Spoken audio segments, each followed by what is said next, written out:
faithfully delivering value, interpreting great books from around the world. Hello, this is Sally's Book Talk. Today we're interpreting How Will You Measure Your Life? After listening to this book, you'll learn how to effectively apply theoretical tools to find a fulfilling life. The book has three authors. The main author, Clayton Christensen, was a corporate consultant and entrepreneur with extensive professional experience. Later, by chance, he became a professor at Harvard Business School, where he worked for 20 years. He combines solid practical experience with rich theoretical knowledge. In 2010, he was unexpectedly diagnosed with cancer and felt his time was limited. During a speech to Harvard graduates, he summarized his life's journey of applying theoretical research to personal life management, moving many students to tears. Inspired by his speech, Harvard graduate James Allworth and Harvard Business Review editor Karen Dillon helped compile its essence into this book, which is the book we're discussing today. Upon publication, the book caused a global sensation. Forbes called it a 21st century masterpiece of life philosophy, while the Financial Times praised its valuable thinking framework. In China, the book has also gained tremendous popularity. The renowned CCTV host Bai Yonsong, author of Are You Happy?, deeply resonated with its content. He said, "In modern society, people constantly search for happiness. This book offers a method to find answers. How will you measure your life?" The book explores key questions. First, how to build a successful career. Second, how to cultivate harmonious family relationships. Third, how to stay on life's right path. Let's explore each question. All right, first, how to build a successful career. To answer this, we must define career success. Is it wealth, status, or prestige? Neither. The authors believe true career success is waking up each morning feeling genuine happiness about your work because it's what you love doing. Instead of going to work every day with a heavy heart, wasting your life in mediocrity and idleness. So how can you find it? A job that gets you a little excited just thinking about it. Here, the author offers a strategic mindset. You need to know what goals you've set for yourself and how to achieve them. Specifically in work, this strategy is mainly reflected in three aspects. First, clarify what is most important to you in your career. Second, manage the relationship between established strategies and unexpected changes. Third, allocate resources effectively to ensure the achievement of set goals. Next, let's look at how these three factors actually work in practice.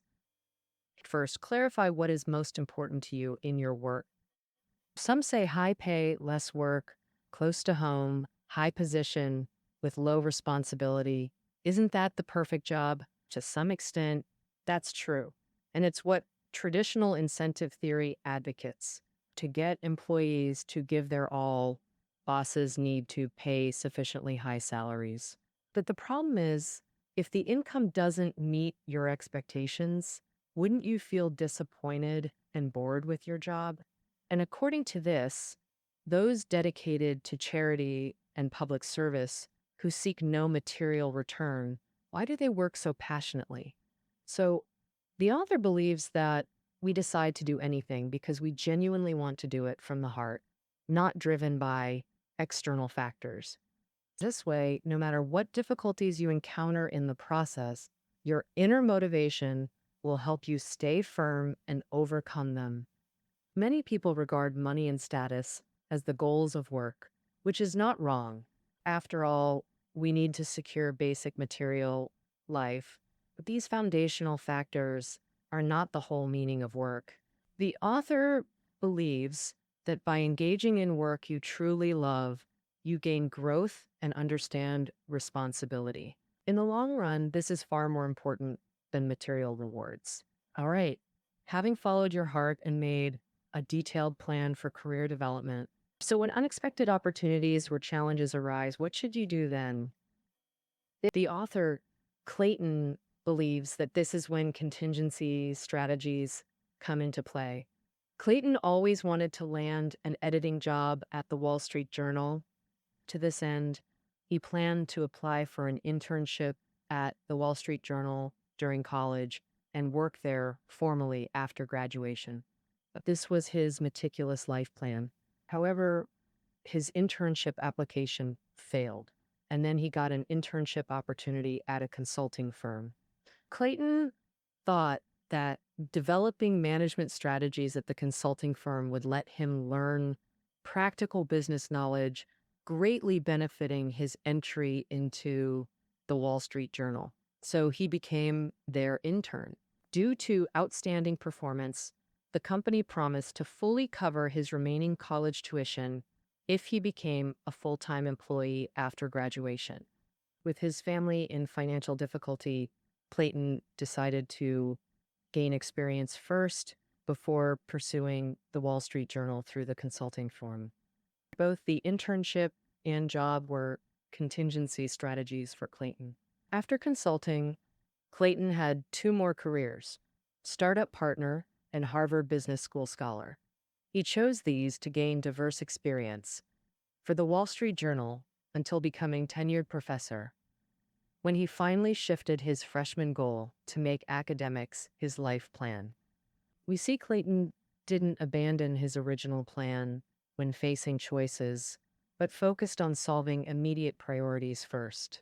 If contingency strategies solve immediate problems while enabling future growth, we should decisively adjust plans.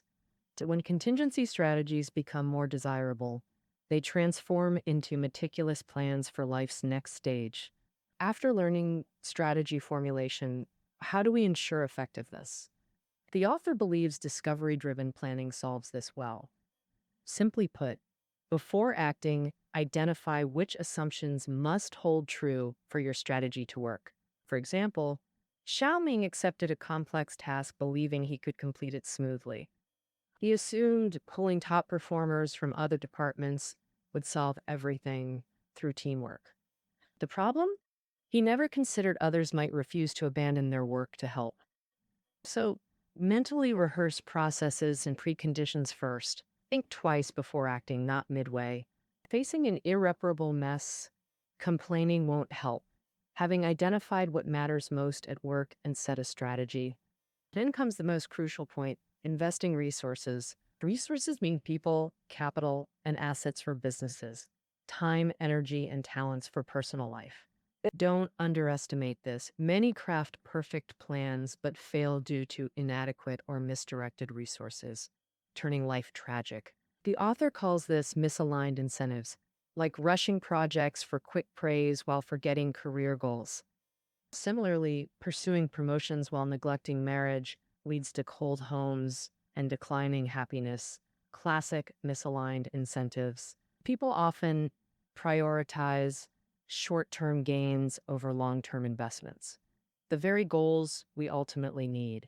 So after deciding once you know what's most important, devote yourself wholeheartedly. This is the proven secret to success. All right, that covers our first section: how to build a successful career. In summary, understand work priorities, balance deliberate strategies with unexpected changes, and invest sufficiently in the right areas. The author believes successful careers are just one aspect. Close family relationships are the true source of happiness. Now, let's explore the second point: how to maintain and nurture strong family relationships. Here, the author introduces theoretical tools. First, the good money, bad money theory, adapted from economics. When launching projects, companies might invest minimally first. After testing viable strategies, they gradually increase funding. This invested capital is good money, whereas blindly pouring all resources into untested projects to scale rapidly often leads to failure. That invested capital is bad money. Simply put, it's about investing steadily for future development rather than neglecting the essentials. Blindly investing in minor matters and wasting efforts applies to family life too. And many people always think their top priority is career success, so they pour energy and time into work, planning to make up for neglecting family once they succeed. But reality often means growing distant from loved ones, even leading to broken families and alienation. The reason is that those holding such views never knew to invest good money in family relationships from the start. Take parent child relationships. The author believes investing in children early is absolutely good money with high returns. Research shows children of communicative parents hear 48 million words by age 2.5, while those of less communicative parents hear only 13 million words in the same period. Mm. Their children hear only 13 million words in the same period, less than a third of the former. Moreover, the more parents talk to kids, the faster their brain development, impacting cognitive skills and even career paths immeasurably. That small investment yields huge life returns for children, making it a successful, good money investment. So the author urges stepping away from overwhelming work to care for family and friends. All right, the good money, bad money theory tells us to invest effort in family life, but how do we build good family relationships? Um, this requires the jobs to be done theory. To explain this theory, let's start with a story. A restaurant wanted to boost milkshake sales and wondered whether to increase volume or lower prices. They invited the book's author, Clayton, for market research. In the research, Clayton found morning milkshake buyers were mostly commuters. They wanted thicker milkshakes to avoid hunger in the morning. In the afternoon and evening, many buyers were fathers who wanted thinner milkshakes to encourage proper eating and increase father-child bonding time. A conclusion emerges: the restaurant should offer tailored products for different customer needs at respective times. This is the jobs to be done theory. People need things to accomplish specific tasks, and this theory is highly useful for life guidance. In marriage, both spouses have family roles with tasks they need to fulfill. For example, after a long day, a husband comes home to find kids crawling everywhere, trash scattered, and dishes piled mountain high in the kitchen. Thinking his stay-at-home life must be exhausted, he washes dishes, cleans up, and soothes the kids without resting. After finishing, he expects praise but gets a cold reaction. His wife complains he ignored her feelings. Why is that? The husband clearly didn't understand what his wife truly needed. The wife also failed her task. The husband returned exhausted after working all day. Even if housework wasn't her priority, she could have said, "Honey, you're amazing, but could you chat with me now?" This approach would minimize misunderstandings and resentment. Many marital failures stem from not empathizing with each other's real needs. Beyond spouses, children are crucial. Many work hard to secure their kids' future. So, how should parents support children's growth? This uses the school of experience theory. If life is like a school, its core curriculum is experience-based education. This experience means children's ability to analyze or solve problems amid setbacks and pressure.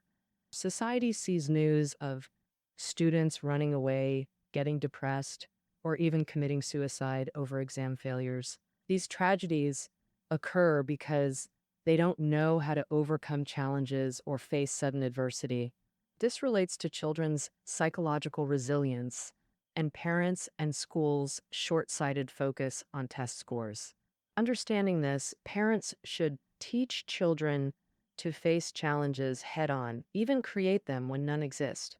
For example, your child remembers right before bedtime that they haven't written a crucial paper due late at night, which directly affects their final grade. What to do? Seeing their exhausted child, parents struggle, many would simply do the work themselves. Thinking this at least lets the child submit tomorrow without staying up late. But the author insists the child must complete it themselves, however late, to recognize their mistake and gain invaluable experience. Learning to finish daily tasks and build good habits is far more important than praise or approval. Beyond social skills, shaping children's values is vital. and family culture is central to this. Yes, just as companies need corporate culture, every family must establish its own culture. Family culture subtly influences children, with parents playing the dominant role. If they advocate kindness, they must actively practice good deeds. If they champion courage, they must confront difficulties head on. If they promote filial piety, they must care for their own parents while upholding family culture. Sometimes parents' own consistency is harder to maintain than demanding it from children. This concludes our second topic, managing family life. Using good or bad money and jobs theories keeps you on track, but stay flexible based on circumstances. Experience school theory and family culture develop children's problem solving and values. Of course, lifelong career success and family happiness are rare. What should you do when life falls short of expectations at some stage?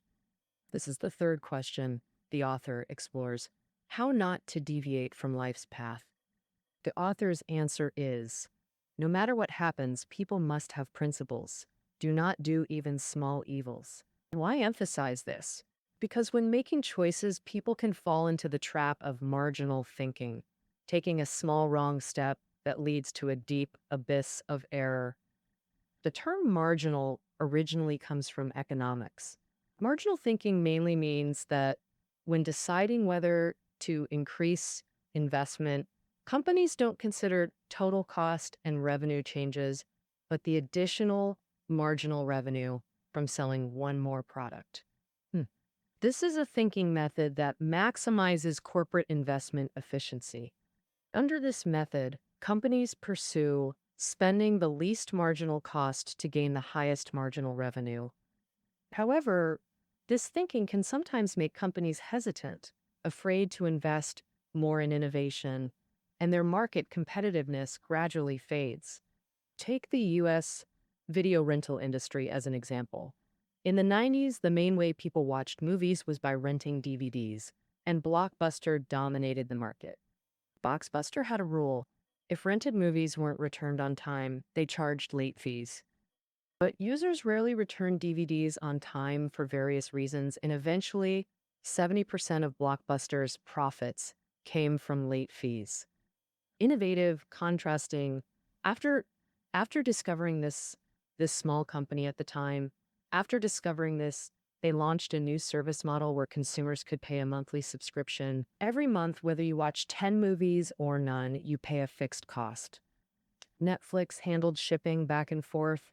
This bold attempt rapidly expanded Netflix's scale, with profits reaching nearly 50 million in 2002, which naturally caught Blockbuster's attention. However, according to marginal thinking theory, Blockbuster continued with its usual business model after evaluation. This is because, on one hand, 50 million in profits was insignificant to Blockbuster at the time, and Netflix's market size was too small to shake Blockbuster's existing market. Um, on the other hand, if Blockbuster changed its operational model, it would incur high costs, which didn't align with marginal thinking investment principles. Because marginal thinking pursues achieving the highest investment return with the smallest cost increase. This is the trap of marginal thinking. Although it seems like people are making choices that align more with economic principles, able to reap maximum profit margins with minimal cost, it actually obscures more serious consequences. This thinking trap also affects individual choices. It makes people get carried away by the tempting marginal gains, mistakenly believing that making one small mistake only incurs a tiny marginal cost and won't affect life much. The collapse of Barings Bank is a vivid example. Barings Bank was founded in London in 1762. With a long history, even the British royal family was its client.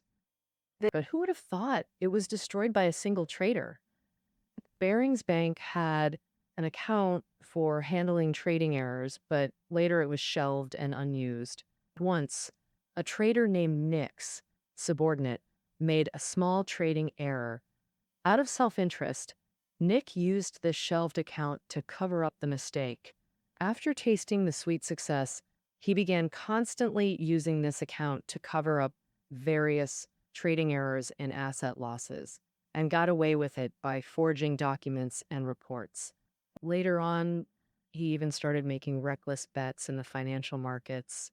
Ultimately, when Barings Bank discovered the issue, it was already unable to cover the massive debts Nick had accumulated and had to declare bankruptcy.